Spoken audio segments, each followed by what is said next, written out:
Thank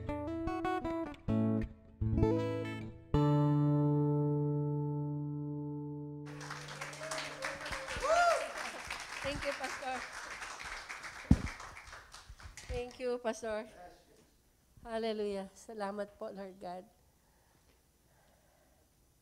When we come to our lowest, oh Lord God, we can lift you up. We have a choice. Tinataas po namin kayo, Panginoon. Kung saan yung pinakamababa na kinasadlakan ng aming puso, ng aming isipan, ng aming pagkatao, ng anuman nangyari sa aming bansa, sa aming iglesia. This is our choice, and we so decide today. Tinataas po namin kayo. Thank you po, Lord God. What a privilege. What a privilege. Thank you, Abba Father. Tinataas po namin kayo, Lord Yeshua. Lord, Holy Spirit. Thank you po, Lord. Amen. Amen. Amen. Good morning. Okay. Pwede ba tumingin ka po sa iyong kaliwa? At tumingin ka sa iyong kanan? Sabihin mo doon sa nasa kaliwa mo, mahal kita, kapatid. Pero sa pagkakataon na ito, sabihin mo, iiwan kita sandali. Ngayon, pwede ba tayo lahat tumayo? Sabi mo, iiwan mo sandali, ha? Magpalit-palit tayo ng upuan. Find a partner, lipat ka doon sa hindi mo pa nakatabi ever. I'll give you 30 seconds to do that. Okay, shall we begin? 20. 20 na kaagad. 10, 9, 8, 7, 6. Katabi ko. May katabi ako. 4, 3, 2, 1. Okay. Thank you po, Lord God. Okay.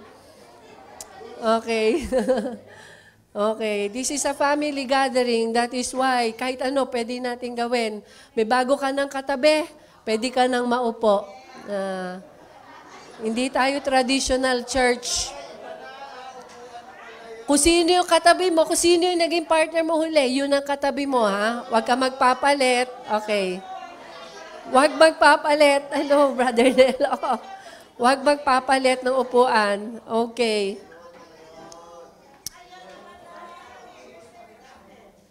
Parang minsan tayo nagiging tradisyonal, ano? Kabisa na natin yung seating arrangement natin as if nabili natin yung upuan na yon. Walang ibang pwedeng makaupo doon. Hallelujah. Thank you po, Lord God. Sabihin mo sa katabi mo, thank you, ikaw ang bago ko ngayong seatmate.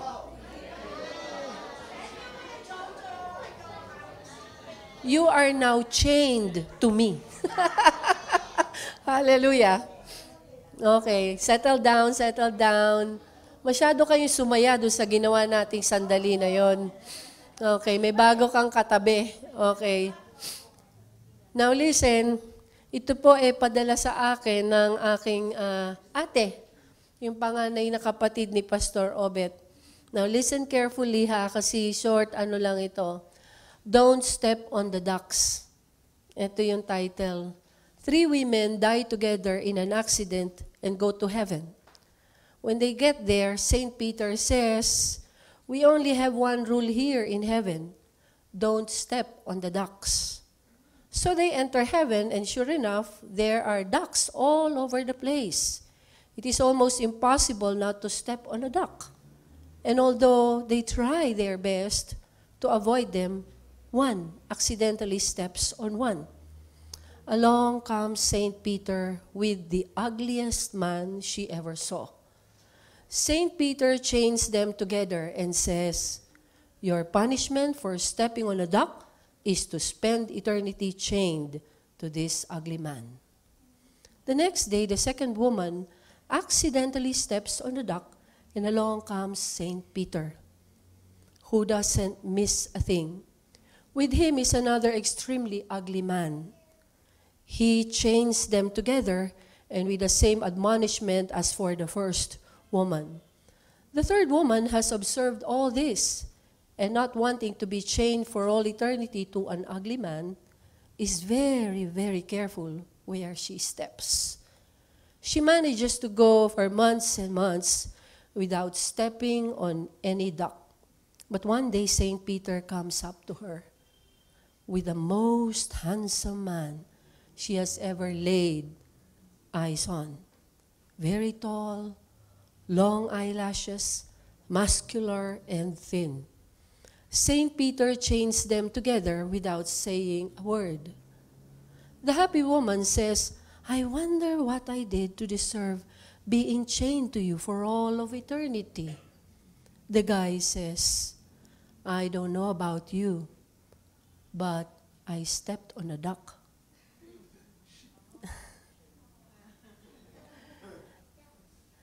Di nila nakuha. Ewan ko sa'yo. Pero ako kasi, nakatapak ako ng bibi eh. Tapos bigla, dumating si St. Peter. Kinadena ako sa'yo. Siya pala yung parusa. Minsan, di natin alam tayo pala yung, excuse me for the term. Okay, the title of the message that I will be sharing with you is, Hindi ko alam. In English, I didn't know. Okay, hindi ko alam eh. So let's start with this man from the Old Testament. Here is a man who was about to start and live his life chained to an ugly atmosphere, an ugly situation. Such an ugly situation, Jacob. Si Jacob, nag-start siya, nag-scheme siya doon sa kanyang kapatid, at nanakaw niya yung birthright ng kapatid. Remember the story? I know you're familiar with the story. No? Hindi ko na ikukwento sa inyo yun. Pangalawa, yung ibibigay na nung tatay nila yung blessing, nagkunyari siya na siya yung si Esau, the hairy one.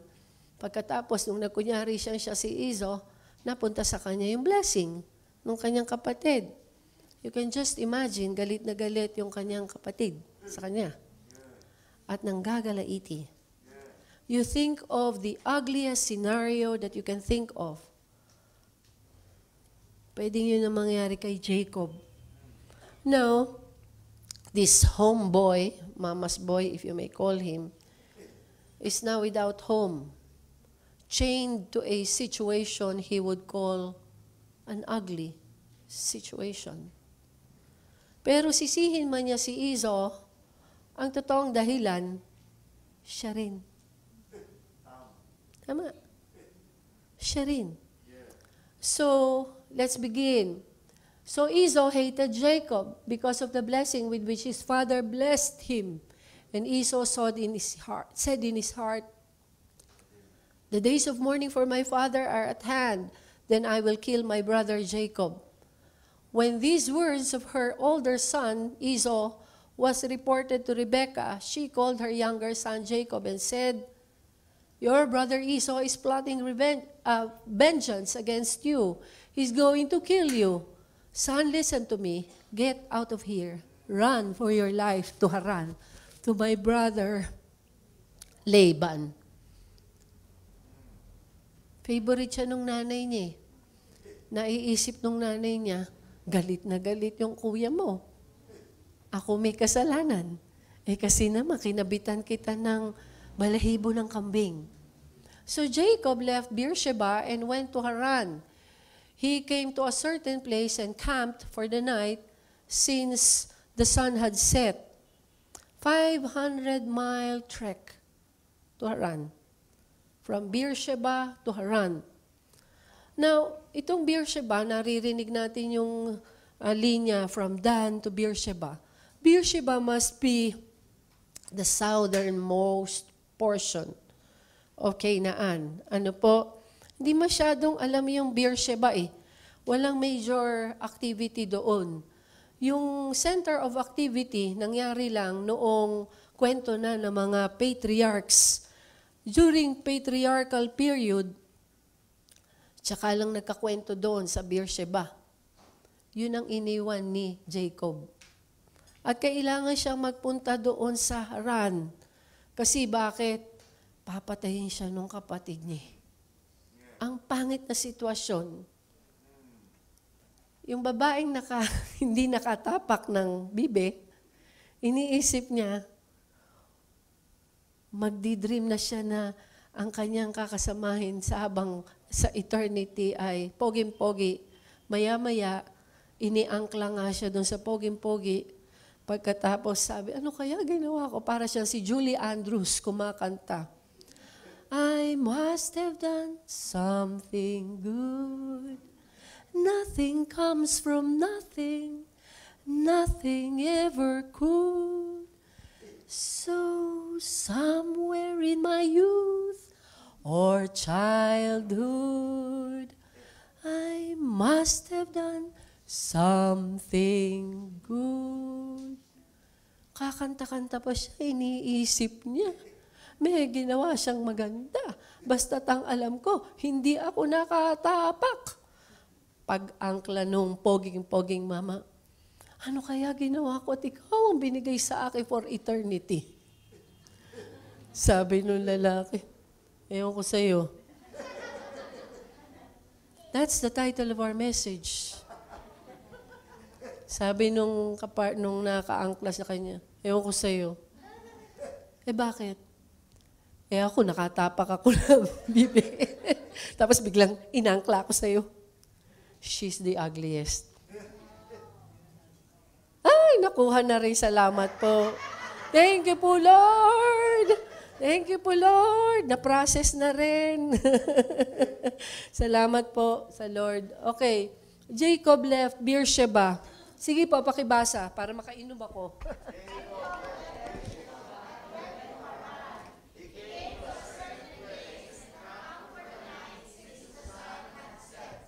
Okay.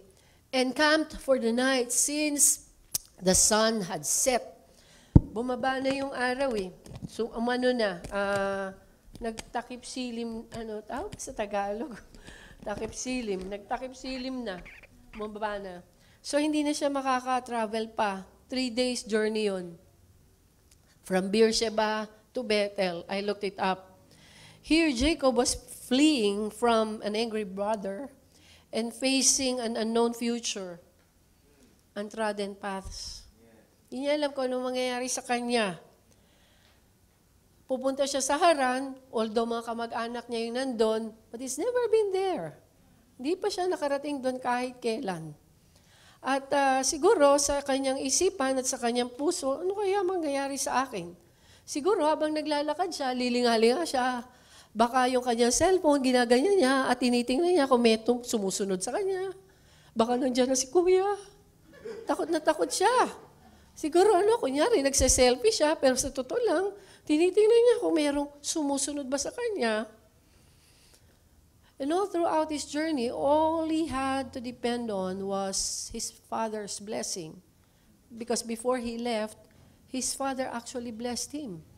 At ang sabi ng tatay niya sa kanya, yung lahat ng pinangako ng Lord kay Abraham na ninuno natin, naway maranasan mo. May the strong God be with you. Hindi strong force.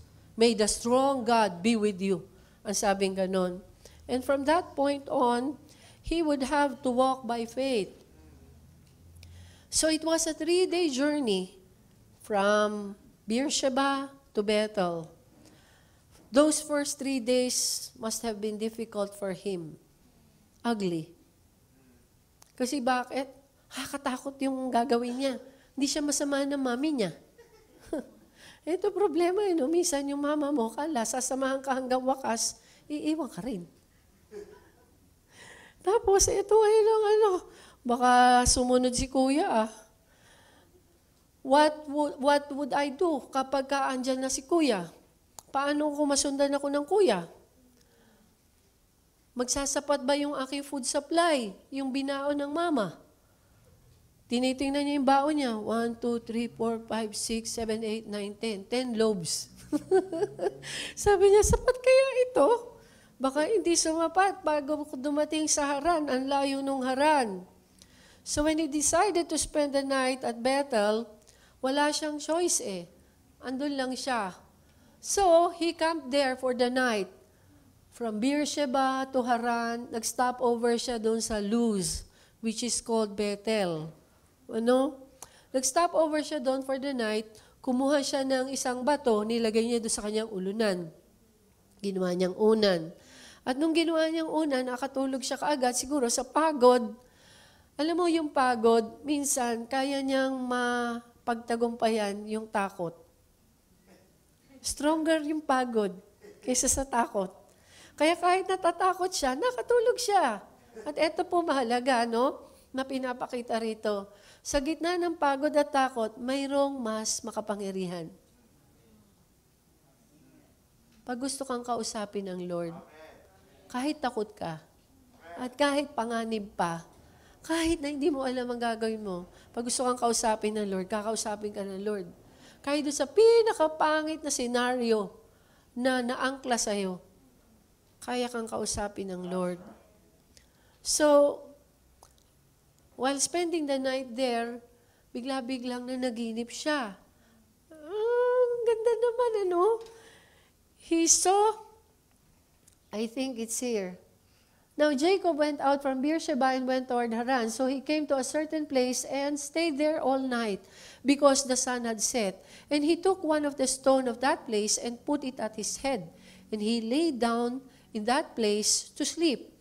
Then he dreamed, and behold, a ladder was set up on the earth, and its top reached to heaven, and there the angels of God were ascending and descending on it. And behold, the Lord stood above it and said, I am the Lord God of Abraham. Wow! Spectacular scene! Wow! Nung time na yun, walang binanggit na natatakot siya. Nung time na yun, walang binanggit na meron siyang alalahanin. Nung time na yun, walang binanggit kung nararamdaman ba niya yung pagod niya. Wala. Pero nung time na yun, alam niya kung ano yung nakikita niya. Merong open heavens. Pagkatapos, mayroong mga angels ascending and descending on top of the ladder. There was God. Andun ang Diyos. At kinausap siya. Now God would appear to Jacob 5 more times in the years ahead. Pero itong una, as usual, kung saan unang binanggit ang isang bagay na nangyari, lahat ng basic things na pwede mong matututunan mo doon. Now Jacob woke up from his sleep. He said,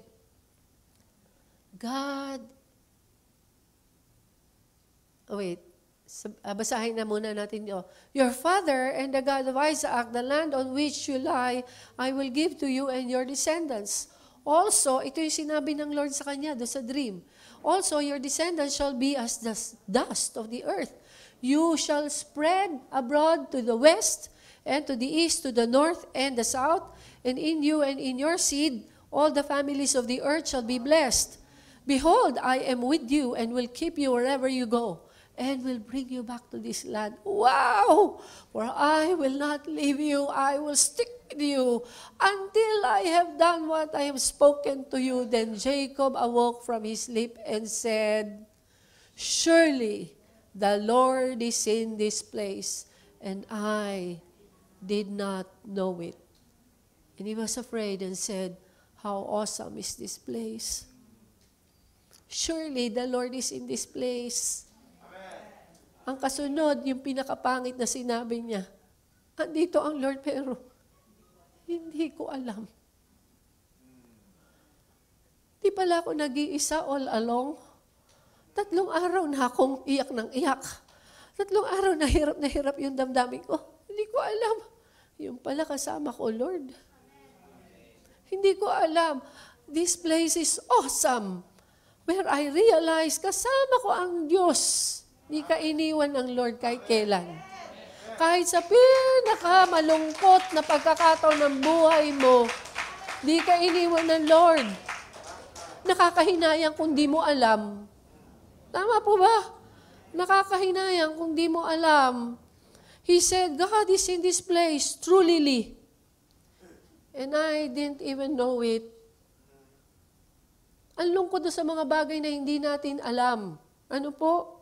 I didn't even know it. Now, in the Bible, there are many things na sinabi doon, I know. Tiningnan ko po, sa NIV, there are 123 batches nung I know. Ibig sabihin, 123 times binanggit yung I know. 120 times sa New King James Version. Ang daming beses sinabi, no? Ang daming beses sinabi yung I know. Ganyan talaga tayo eh. Marami tayong alam. Dali lang po. Ganyan talaga tayo, ang dami nating alam. At kadalasan, yung ating alam, ay naku po, thank you. Kala ko nakadikit eh. Kasi ayaw mo. Sabi ko, wow, nakadikit yata. Paano nila ginawa yun? Baka may bubble gum. Okay, thank you, Pastor. Okay. All the basic things you will learn sa Bible, tingnan mo kung saan siya first time binanggit. That is the law of first mention. Ngayon, saan unang binanggit yung I know? Tingnan mo ha, Genesis chapter 12, verse 11. Ay, naku, hindi ko pala napindot ito. How did that happen? God is in this place and I didn't even know it. There are too many things we know. Sorry, hindi ko napindot. Meron pala ako niyan.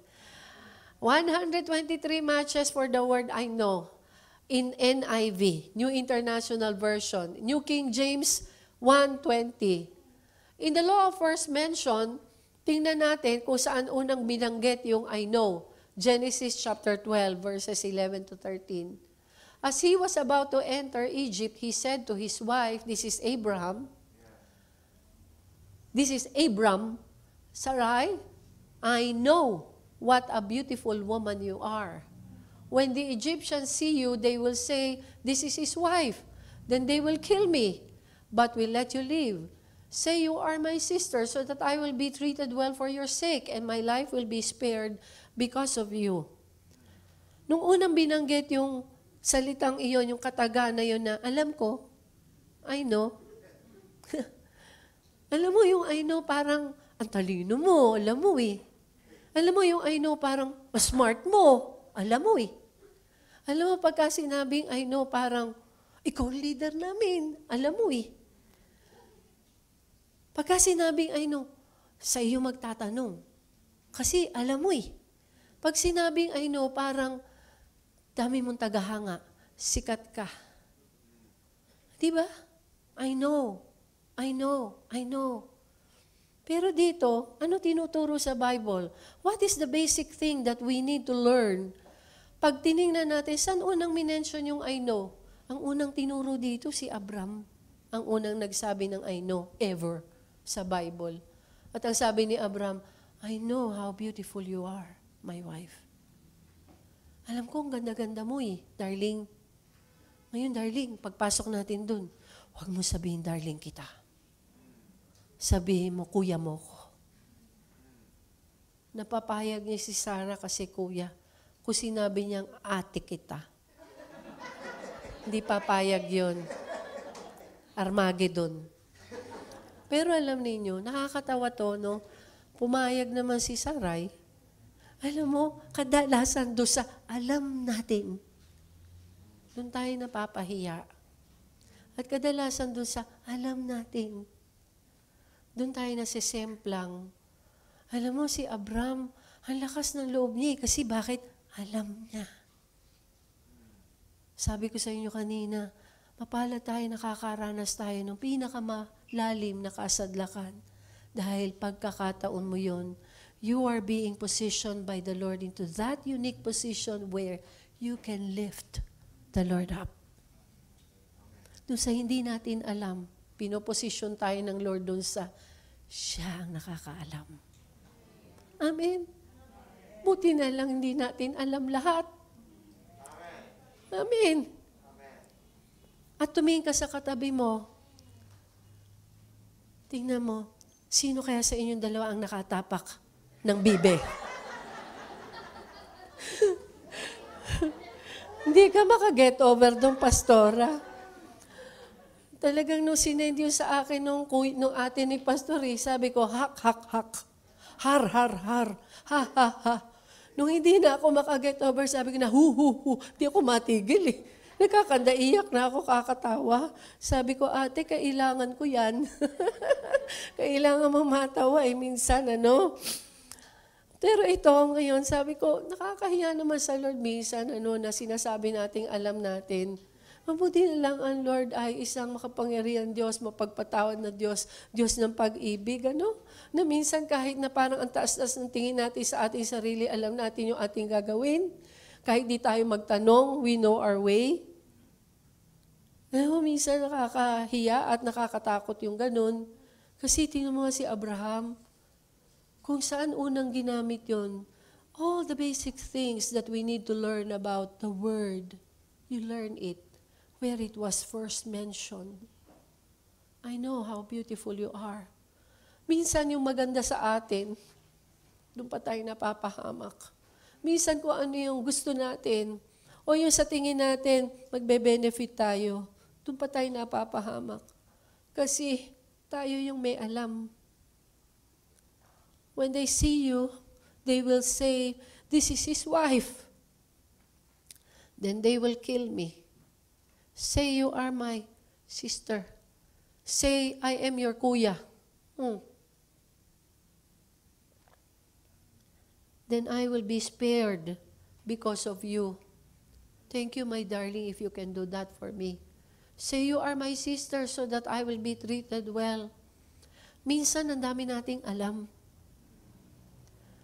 Alam natin na, huwag mo nang tulungan yan. Aksayin lang yan. Paano mo nalaman yun?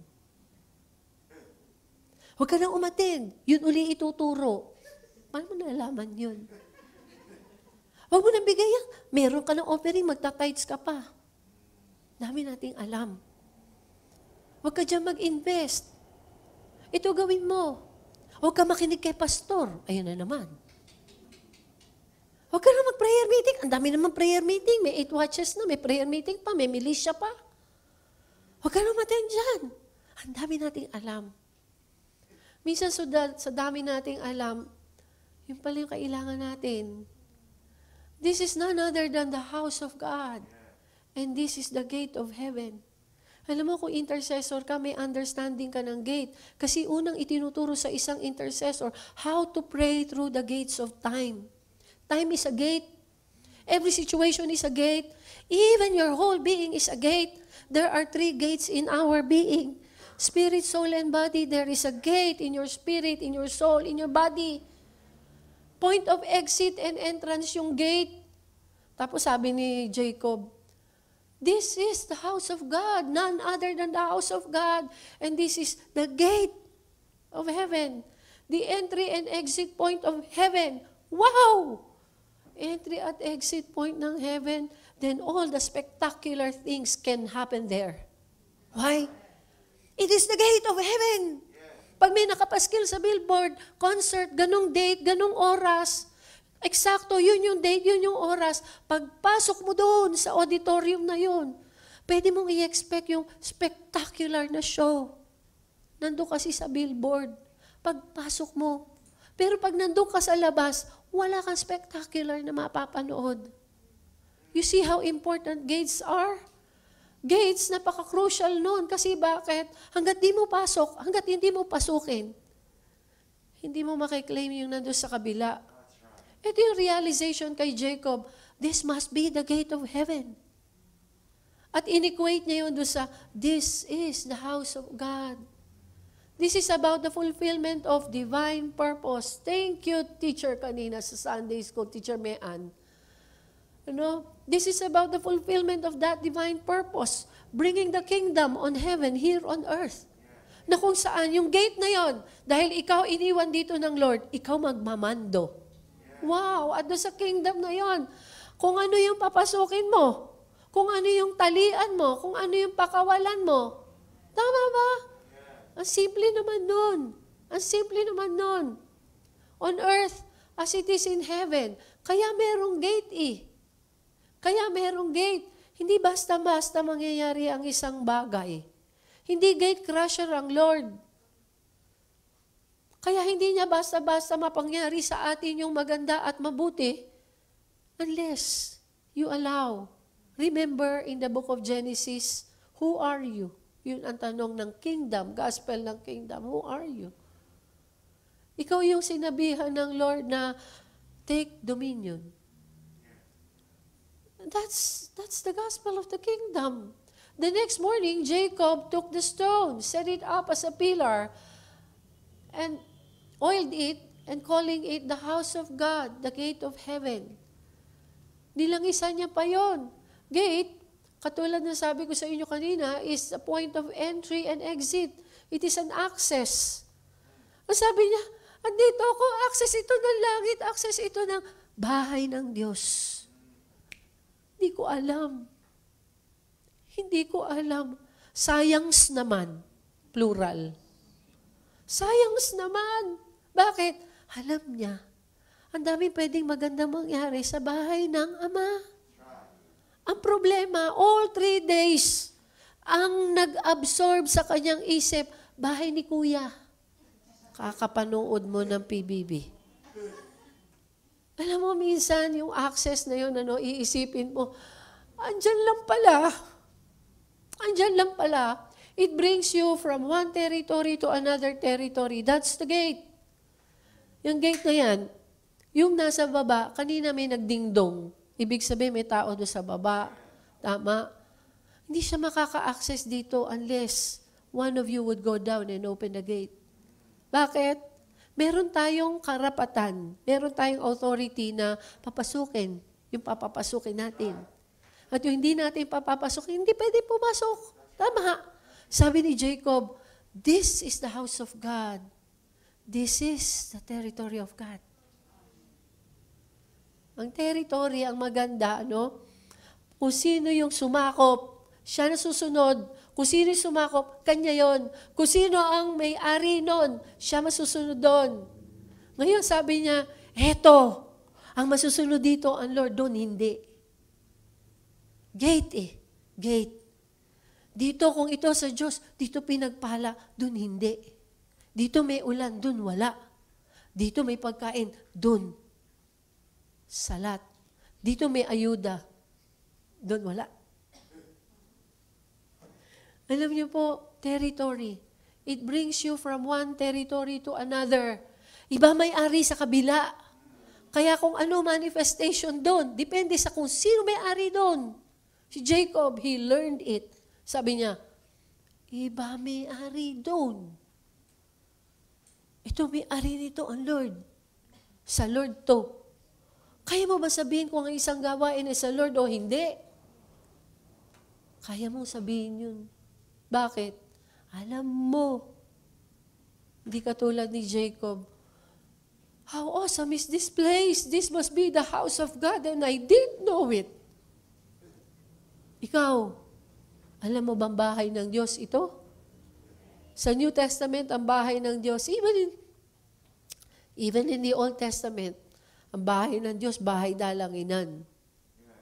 Pero ito pa, isa. Sa New Testament, yung bahay ng Diyos. Yung katawan natin . This body is the temple of the Holy Spirit. So, itong katawan na to, this is the territory of God. Yung manifestation dito ng Diyos, iba sa manifestation sa iba. Kaya kaya mong somersault. Kaya mong bumalikwas kahit ano pinakapangit na kasadlakan mo.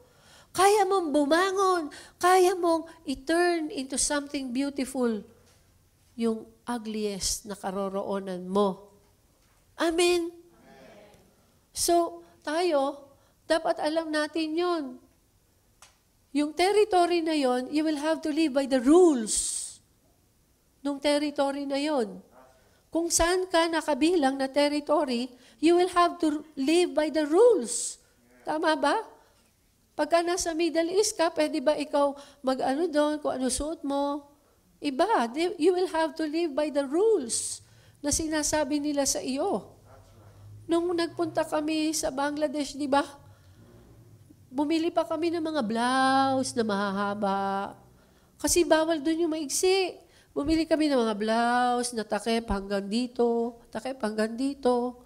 Tapos bumili pa kami ng mga scarf na dapat meron ng damit na mahaba, meron pang takip yung katawan mo na dapat hindi naaaninag yung katawan mo. Bakit? Rules. Rules. Alam mo, bawat bayan, merong rules eh. Paano ka pupunta doon sa Israel? You don't need visa. Kasi yung rules doon, pag Pilipino ka, pwede ka magpunta kahit kailan. Tama. Pero sa Amerika, kahit kailan, pwede ka magpunta. Hindi po, kailangan mo ng visa. May rules. Tama po ba? Merong rules. At alam mo, yung rules na yon, pinapatupad doon sa gate.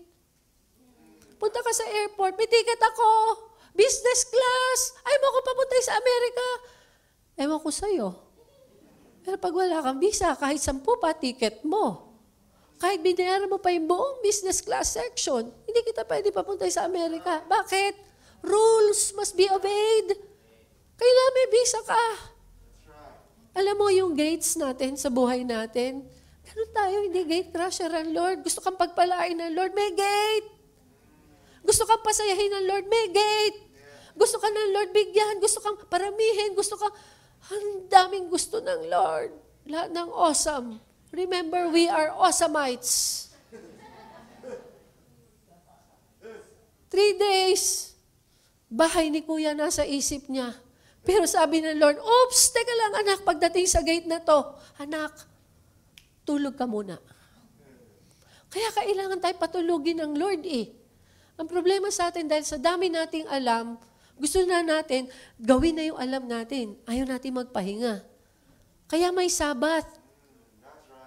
Kailangan tayo magpahinga and allow the Lord. You see, the miracle of the 6th day, you get triple portion.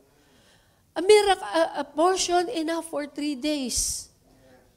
That's the blessing of Sabbath. But many of us, hindi natin maranasan yung Lord of the Sabbath. Bakit? Marami tayong alam.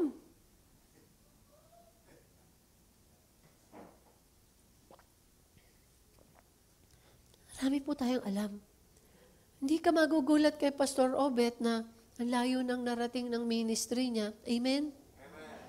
Sasabihin ng mga kaklase niya, nung magkasama-sama kami ng mga kaklase niya, sabi ng mga kaklase niya, alam naman namin na magiging successful siya eh. Bakit? Sabi ko gano'n.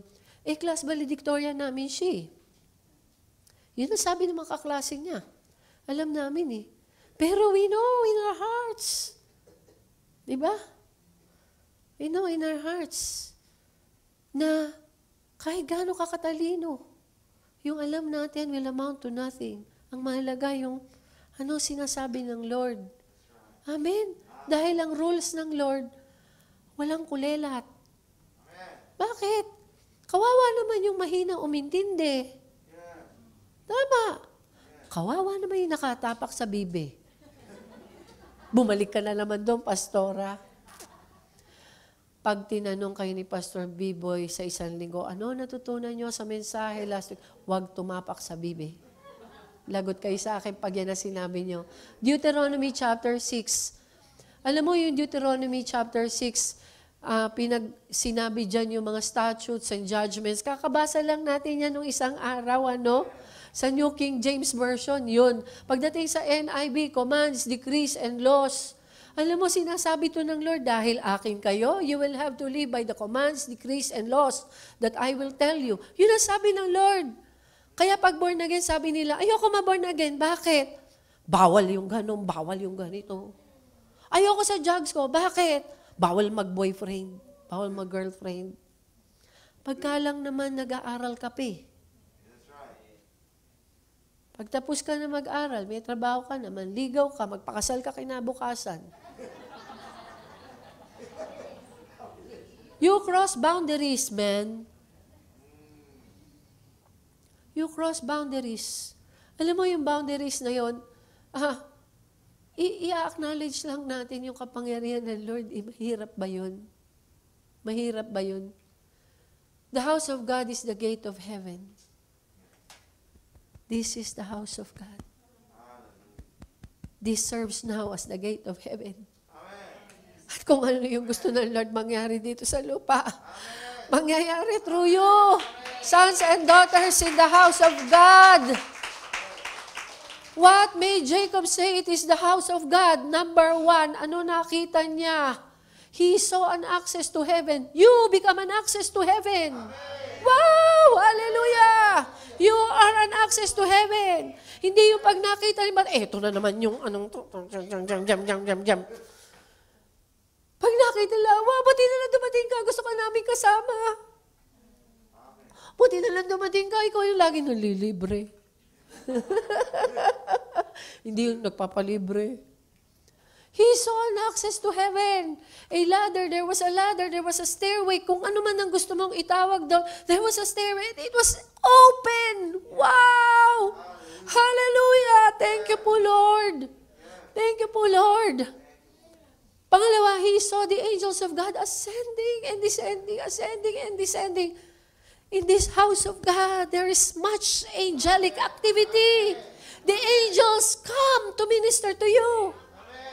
Ang dami nagsasabi sa akin, Pastora, paano ba makakita ng angel?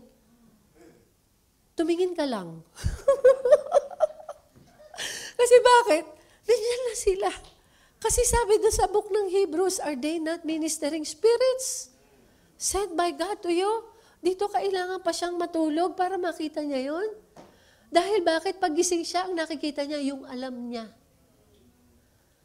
Kaya tayo pinagdidream ng Lord minsan.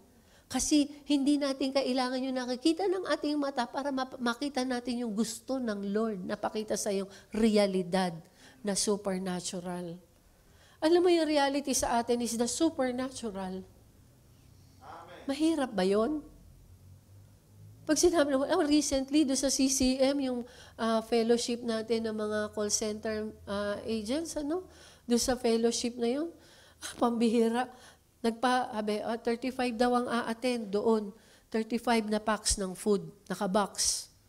Pagkatapos, makita nila, 40 plus na, 35 lang yung box. Thank you po, Lord. Dahil lang bibigay. 40 plus na yung tumatanggap, pati box nag-multiply. You see angels ascending and descending. Busy ang mga anghel. Dati, naalala ko, nakita ko si Brother Nel, nakasakay ako sa sasakyan ng kapatid mo. Pagkatapos, alam mo naman si Brother Alex mag-drive, baka makinig. Sabi ni Brother Alex, galing kami Makati. Tapos hindi nakaganyan ako. Wala naman seatbelt doon sa middle row. Hindi ako naman, marunong naman ako mag-pray. Sabi ko, sasabihin naman siguro ng Lord kung I see the Lord na ako mamaya. Pero alam ko, hindi pa ako ma-I see the Lord dahil marami pang plano ang Lord sa akin. Eto ngayon, nag-red light. Tigil siya. Wow. You know, red lights are blessings. Nasa likod ako.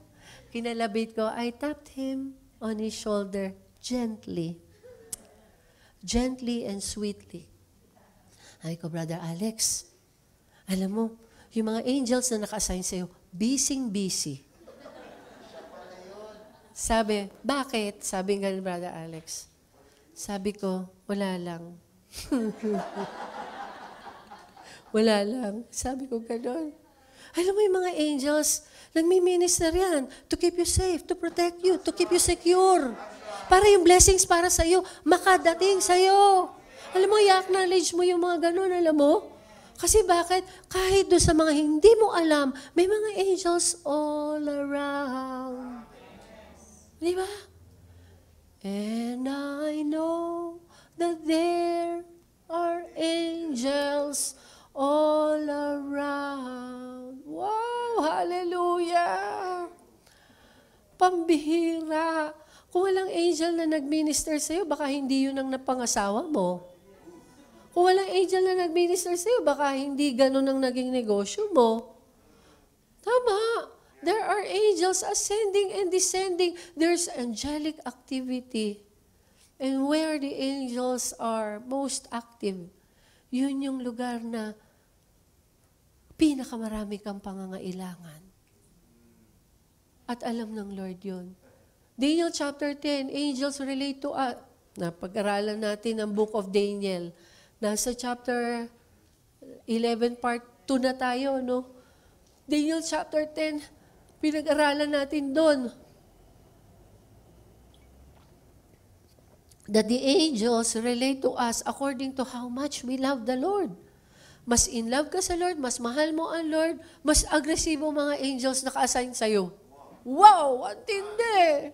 Biro mo, masasagasaan ka na sana ng LRT. Ay, hindi pala. Masasagasaan ka na dapat. Hindi ka nasagasaan. Bakit merong angel na bigla andon? Wow! Matatraffic ka na sana. Bigla-biglang, anak, dito ka dumaan. Oo, parang ways yung angels eh. Ilalayo ka doon sa pahamak, doon sa matagal, doon sa perwisyo. Ilalayo ka doon. They are ministers. Ano? Ascending and descending. Alam niya, house of God yun. Mayroong angelic activity. Mayroong delivery service. Free shipping. Abang ka ng voucher ni Lazada. Kung saan yung mayroong free shipping, yun, kiklik mo. Pastora, marunong ka na talagang mag-Lazada. Yes. Nag-level up na ako. You learn to live from fullness to beyond measure. Because there are angels all around. Alam mo, yung dati, nasanay ka doon sa, teka, hanggang dito lang. Teka, gano'n. Now, marunong ka nang mabuhay doon sa full, yung beyond measure. Walang tigil. Daloy ng daloy, bumubuhos. Doon sa temple ni Solomon,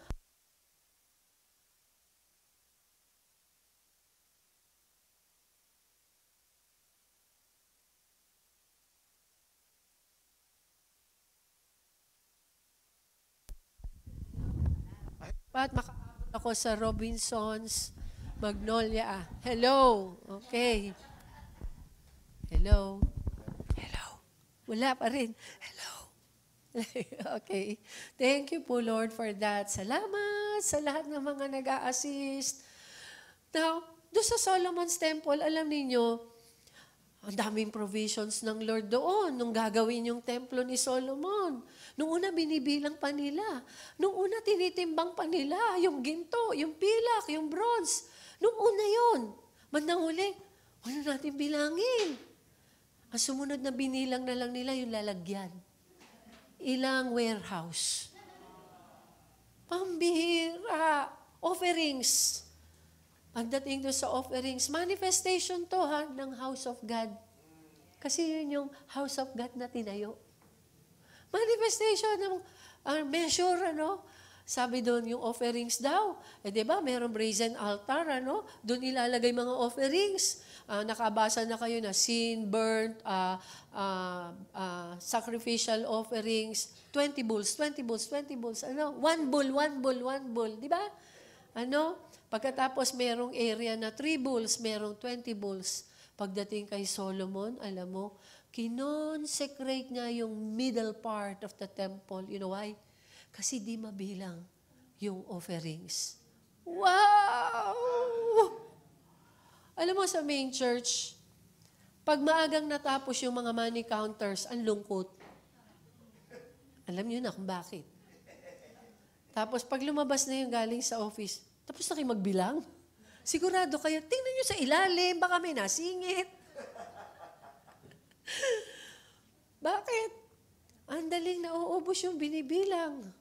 Pero alam nyo mga kapatid, joke lang yun hindi tayo ganun. Amen. Hindi tayo ganun. Inaabot ng gabi, pagbibilang. Wow! Hallelujah! Hindi tayo ganun. At hindi tayo magiging ganun. Dati may nagtanong kay Pastor Obet. Alam niyo naman si Pastor Obet pinanganak siyang mayabang. May nagtanong kay Pastor Obet. Sabi kay Pastor Obet, Pastor, paano ginagawa niyo sa church niyo pagka walang pambigay na love gifts sa mga pastor? Di ba po, dami niyong pastor. Sabi ni Pastor, ganyan siya, Inulit yung tanong, Pastor, ano nga ginagawa niyo sa church niyo? Pagka yung wala kayong pambigay na love gift, hindi ko alam. Hindi, pagka halimbawa, kapos na yung budget, babayaran yung gano'n. Ngayon, yung pan love gift ang wala. Paano po ginagawa niyo? Hindi ko alam eh. Sabi ni Pastor, hindi ko alam kasi kahit kailan di kami nagkulang. Thank you po, Lord. Mabuti ang Diyos. Makapangyarihan ang Diyos. Amen. Tapat siya at tunay. Amen. Ito, parang yung unang bahay. Yung house of God na binild ni Solomon. Kinonsecrate na yung gitna ng templo. Bakit? Hindi kasya sa brazen altar. He saw the Lord standing there speaking to him. Pangatlo, paano niya nasabing house of God yun? Nandun ang Diyos eh. Kinakausap siya. Oh! Yun yung pinakamaganda. Yun yung pinakamaganda. Nandun ang Diyos, kinakausap ka. Kaya na siguro niya, bahay ito ng Diyos. Imagine the power of, and God said, wow! Kinakausap siya ng Lord. Ang tindi noon. Bakit? Imagine mo nung Genesis na nagsasalita ang Lord. Tapos nandun siya, kausap ka. Wow! Thank you po, Lord. Excited po ako. Superbook. Ang tindi. Nakaka-excite. And God said, let there be light. And there was light. Pero makausap mo, siya na ganon? Wow. Lord, magpapadala po kami ng missionaries doon sa Thailand magtuturo po sila ng English. Lord, papadala po ganun po ang, wag mo na akong kwentahan. I don't do math here. It is done. Alam mo, napakabuti ng Lord. Dahil bakit? Yung power nung sinasabi niya, minsan lang niya sabihin, hanggang sa huli, nagpe-perform yung word niya. Ilang beses niya sinabi, let there be plants. Minsan lang niya sinabi yun. Pero bakit hanggang ngayon? May bayabas, may langka, may kasoy. Puro hindi masarap yung sinabi mo. Ubas, mansanas, orange, sunkissed, C2. Hindi na yun. Coke. Imagine the power of, and God said, this is the house of God, the house of prayer. Alam mo, umattend ka kasi ng prayer meeting. Pag prayer meeting, antindi. Alam mo, ang problema pag prayer meeting, ikaw may nakahandang listahan ang haba-haba. Pag prayer meeting, hindi lang ikaw ang nagsasalita, pengi noon. Ang Lord ang nagsasalita pag prayer meeting. Kaya pag ang Lord na nagsalita, wow, woo, ayun na. Ang provision ng Lord, wow, ayun na. Thank you po, Lord. Amen. Salamat po, Lord God. Ano pagkukulang mo? Ano kailangan mo, kapatid? Attend ka ng prayer meeting. Amen. At nag-amen si Pastor B-Boy. Bakit di kayo nag-amen? Nandun po kami. Sa main church, marami nang uma-attend ngayon, online. Kasi kahit nasa bus, nasa jeep, nasa train, nag-aano sila, ay train hindi pala, mahirap silang mag-signal doon. His voice is heard. Wow! Ito pinakamaganda. Naririnig mo yung boses ng Panginoon. House of God kasi, naririnig mo tinig niya. And as long as naririnig mo yung tinig niya, minsan lang niya sinabing, ibe-bless ka niya. Magpe-perform yun na magpe-perform sa'yo. Hallelujah! Hallelujah! Let there be fishes and shrimps and pusit and lobsters. Minsan lang niya sinabi, hanggang ngayon nag-e-enjoy ka noon. Binabayaran mo ng mahal. Amen. He is in residence there. Alam mo, kanta namin yun nung bata pa kaming Kristiyano. Fly it high in the sky, let the whole world know that the King is in residence there. Hanggat nandun ang hari. Lahat ng kailangan mo, planchado. Nanganganib pa si King Charles ngayon kasi nakita na may butas ang medyas niya. Ang Diyos natin hindi dependent kung butas ang medyas niya. Kasi bakit? Hindi nagme-medyas ang Lord. Bakit? Masusunog sa glory. Uy, joke lang yun na baka gawin yung doctrine. Baka gawin yung doctrine yun. You become an access to His realm. Wow! Let it sink in. You become an access to His realm. Kaya kahit sino makadaiti mo, kahit problemado siya, pagka nakausap ka. We recently launched jail ministry. Alam mo, nandun ako. Ang tindi ng ginagawa ng Lord. Ako unang tinuturuan doon. Pag umpisa lang, pagpasok, pag tinatakan ka na, dapat nakahanda ka kung ano pwedeng mag-rumble ba doon or ano. Andun ka lang. Huwag kang magsusot ng dilaw. Pag nag-rumble, baka kasama ka sa ikukulo. Ito ngayon. O din nandun kami. Yung isang mini-minister namin, Pastora, bless na bless po ako. Sabi gano'n. Bakit? Kasi po, ang dami ko na pong kinakausap dito. Sinesharean ko sila eh. O sabi po nung isang kinakausap ko, alam mo, pag ikaw kinakausap ko, may sense. Kaya ikaw gusto kong kausap lagi eh. Sabi ko talaga, ano kaso niya? Ba't siya nandito? Murder po. Ang dami kong nami-meet doon. Yung isa, lagpasan sa akin. Sabi sa akin, ganyan, ate, Sara, at least hindi nanay tawag sa akin, o lula. At least ate, no? Ate. Kaya gusto ko na rin magpakulay ng buhok eh. Dadating tayo doon. Eto ate, natutuwa ako eh. Kasi alam mo, sabi nila, may sense sinasabi nito. May sense ang sinasabi nito. Meron siyang nadaramang kakaiba. Ang kasama ko po, mga yadaw, we take turns. Yung una, yung iba ayaw nang bumalik eh. Natatakot. Kasi pagpasok mo, kung saan sila nakakulong, doon ka. Nung una, kasama ko si pastor eh. Wala si pastor. Nung first time akong pumasok sa jail, si pastor, nandun ako, nandun sa unahan ko si pastor. Ang ginawa ni pastor, he grabbed my hand and pulled me in front of him. And he tried to protect me. Kasi sa sobrang dami nung preso, dadaan ka na, nandun na sa labas ng selda yung mga preso. Dadaan ka doon, nakaganon.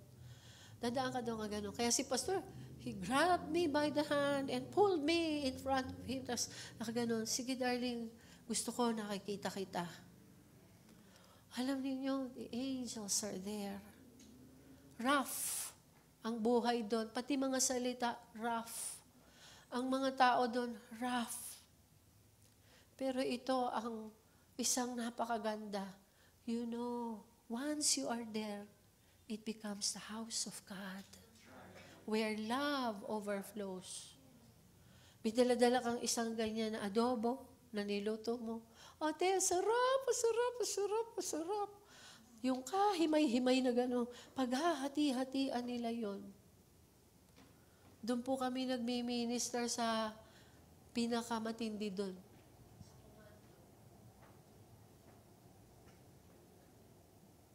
Doon kami nagmi-minister. Alam nyo, sabi ko, Lord, ayoko pong magtanong kung kailan wala si pastor, tsaka nyo po ako dinadala dito. But such as I have, I am willing to give them. There was so much love. At sabi ko nung kagabi, nagtitingin ako ng lista, tinitingnan ko, sino pupunta sa ganon, sino doon, nakaschedule kami eh. Walang pupunta sa Webes. Sabi ko, nung schedule ko tong week na ito, mamayang hapon, papunta pa ako sa anniversary sa Cainta. Alam niyo po, sabi ko, paano gagawin natin? Paano gagawin natin? Kailangan lahat tayo. Pinapadali ng Lord kasi bakit? There are angels all around. You are an access to that realm. While there, while being with the Sige-Sige and the Commando and the Sputnik, you know, they gain access to that realm where love is seen and heard and experienced. Wow. Access to no measure. Wow. Only. Oh, favorite word mo pa naman yon. Lalo na pag nasa mang inasal ka. Only.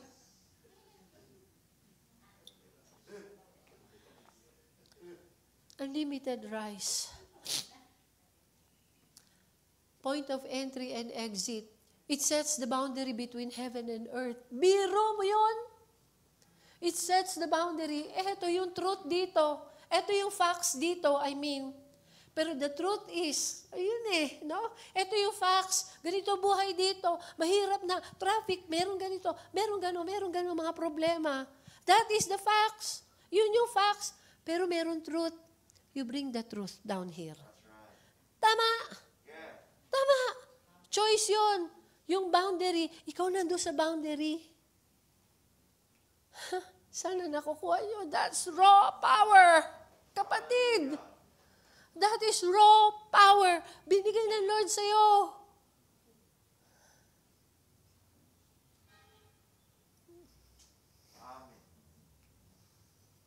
It is you who draws the line.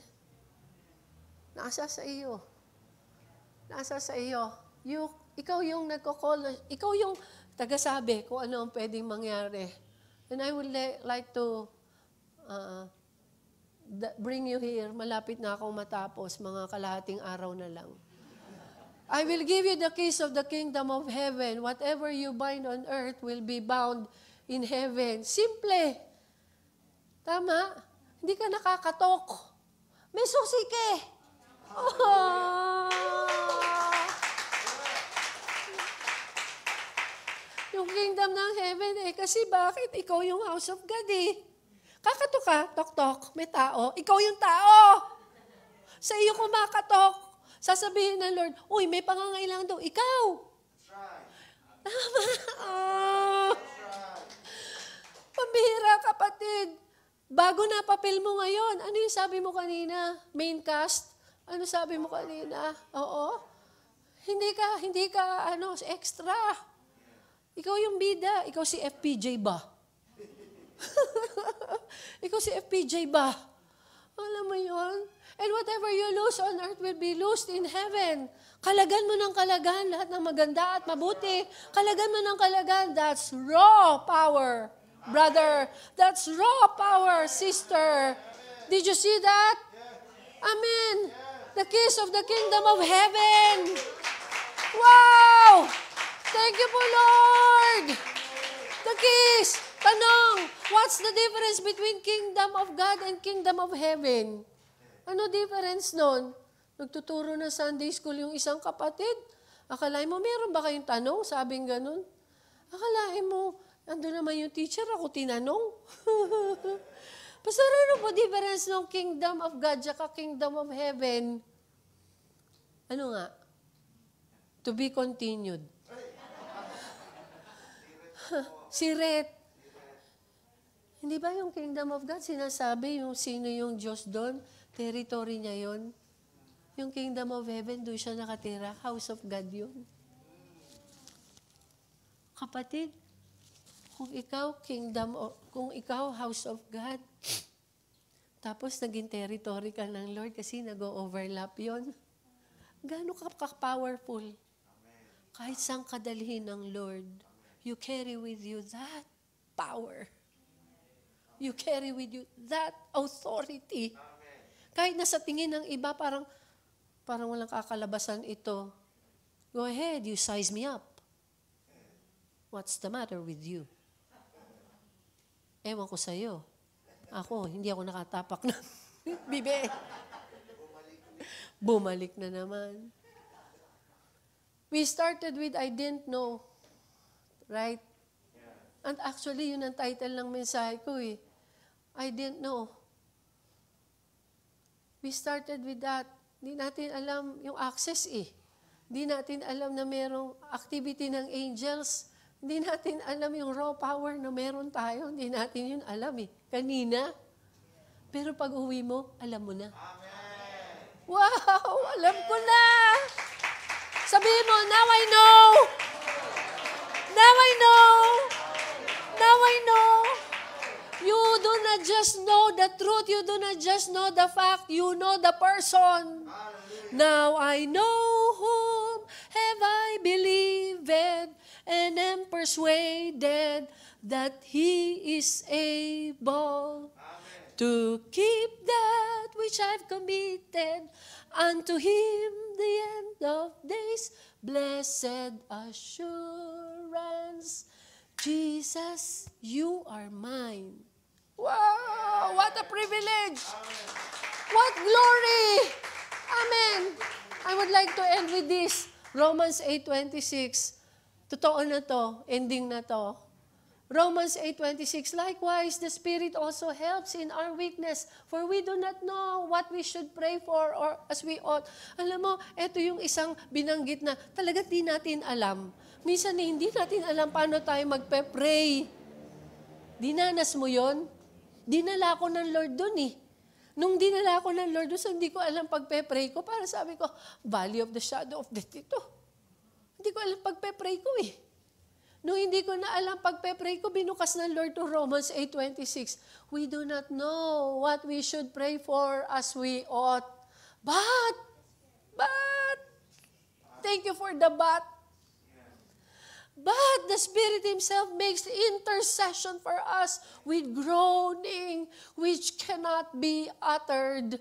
Wow, hallelujah.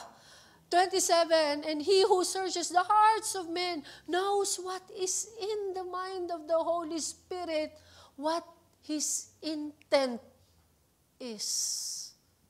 Because the Spirit intercedes and pleads before God in behalf of the saints according to and in harmony with God's will. Hallelujah. Thank you po, Lord. Kasi bakit? Ito totoo. Uuwi ka na meron ka pa rin hindi alam. Isa ito. Baka hindi mo alam paano mo pagpe-pray ang isang bagay. Pero, baon mo to. Dahil sinasabi, the one who searches the heart knows the mind of the Spirit. Wow, ngayon ko lang naalaman yun. May mind ang Spirit. At yung mind ng Spirit, He is all mindful of you. Amen. Wow! Puro tungkol sa'yo. Puro tungkol sa'yo. Oh, Lord, thank you po. Love na love mo po kami. Hallelujah. Amen. Mahal na mahal tayo ng Diyos. 3 things to ponder. Number 1, ponder on the things you do not know. Paano yun? Di ko alam. Tanong natin sa Lord. Ponder on the things you do not know. Di mo alam paano gawin to. Di mo alam paano sasabihin mo. Di mo alam paano magpo-propose. Ponder on the things you know. Kasi bakit natutunan natin yun kahit alam na natin. Huwag kang ma-Abraham. I know how beautiful you are. And number 3, ponder on the things you should know. Dapat alam natin. Alam mo kapatid, with these 3, ilagay natin yung ating sarili dito. Bakit? Si Jacob, nalaman niya house of God yun dahil doon sa mga hindi niya alam. At dahil doon sa alam na niya. At dahil doon sa mga dapat alam niya. Amen? Merong access sa heaven. Nandun ang mga angels ascending and descending at higit sa lahat, nakita ko ang Diyos at kinausap ako ng Diyos. I hope and I pray kinausap ka ng Lord ngayon. I know. Kinausap ka ng Lord ngayon. So, magpasalamat tayo sa Lord. Kinakausap tayo ng Lord. Shall we pray? Abba, Father, most gracious Heavenly Father, loving Word, Lord Jesus Christ, you are the Word. Holy Spirit, you are Ruach HaKodesh. You are the breath in our lungs. We can lift up a praise anytime. Thank you, Lord God, for precious words. Thank you for the ID that we carry. It establishes who we are in your kingdom. Thank you for our inheritance. You have empowered us with everything that you have. That's our inheritance. Thank you, O Lord God, for empowering us with your promises to enable us to do the things that you want us to do and accomplish. Nag-iisa man kami o may kasama. That is our destiny. Lord, with all this, our ID, our inheritance, our destiny, may we influence the world. May we stand by the gates and influence the multitudes, the one and the multitudes. May we influence them, even with the things that we do not know, and the things that we know, and the things that we should know. Abba, Father, thank you for the raw power. Thank you, Lord God. We suddenly realized the authority that is within us. It is within us. Thank you po. Thank you po. Salamat po, Lord God.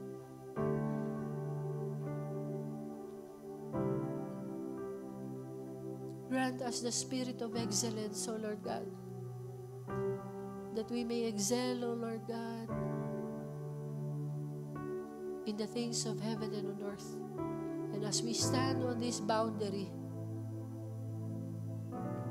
they will say, surely, this is the house of God. How awesome is this place. I see Him, I hear Him, I feel Him, I experience Him.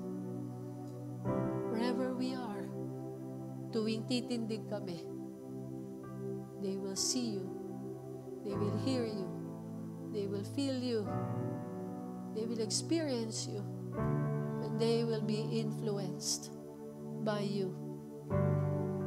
You are an amazing God. Kasi kung saan kami nagsimula, you picked us up and pegged our feet on the solid ground of your word. Thank you, Abba. You are our source. Lord, kinocommit ko po sa inyo ang aking mga kapatid. Kayo po ang nakakaalam kung ano ang mga pangangailangan nila. Would you, Lord God, touch that need and turn that into a reality na walang pangangailangan, O Lord God, na wala sa inyo. Lahat ng aming pangangailangan nasa sa inyo po, Lord. Would you touch the heart of that person in agony right now?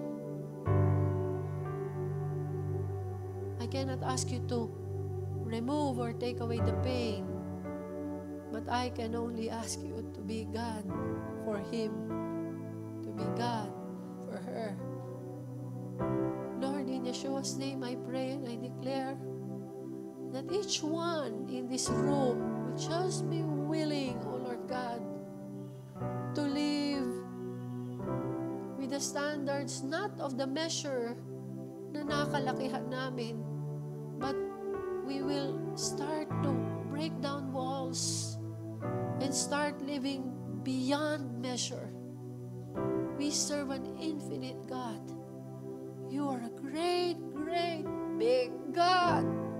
We acknowledge you, Lord God, in our lives. We acknowledge you. Kaya po, Lord, ang pinili niyong residence ay puso. Ang puso yung huling nag-give up. Lord, you are the very heartbeat in us all. You keep us alive. Your word keeps us alive. Thank you po.